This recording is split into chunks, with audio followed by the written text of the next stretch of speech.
It is now official. Leni Robredo Is the president-elect of the Philippines, while his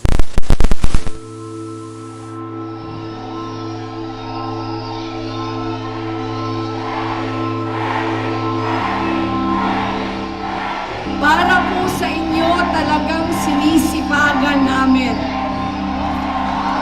Alam po natin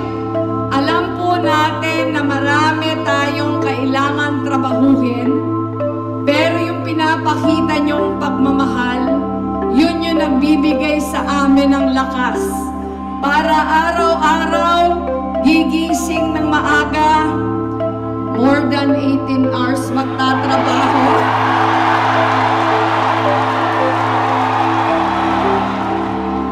Binasa ko po, ang ganda pala ng totoong pangalan ninyo.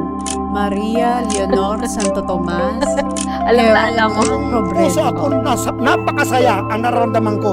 Kasi alam ko kung nakatadhana na si Pepe Leni na maging Pangulo ng Pilipinas. Yun po ang aming nararamdaman ngayon. Napakasarap, napakasaya. Naluluha ako, naiiyak ako sa kagalakan sa ginawa ni Pepe Leni na maging Pangulo siya ng ating Pilipinas. Ilang taon mula ngayon, kung tayo magkakalaman, magkwento natin ito sa kanila. The best man for the job is a woman.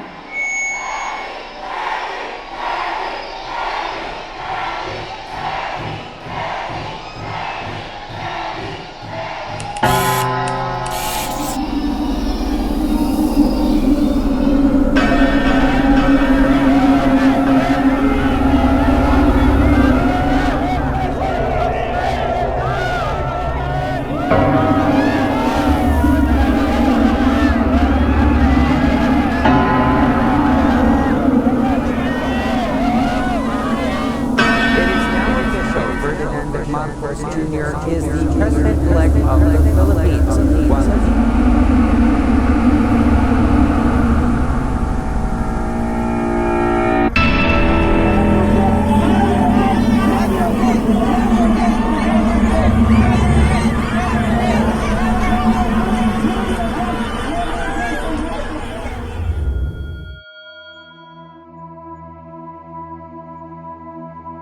Alam kong mahal natin ang bansa, pero hindi pwedeng maging ugat pa ng pagkakawatak-watak ang pagmamahal na ito.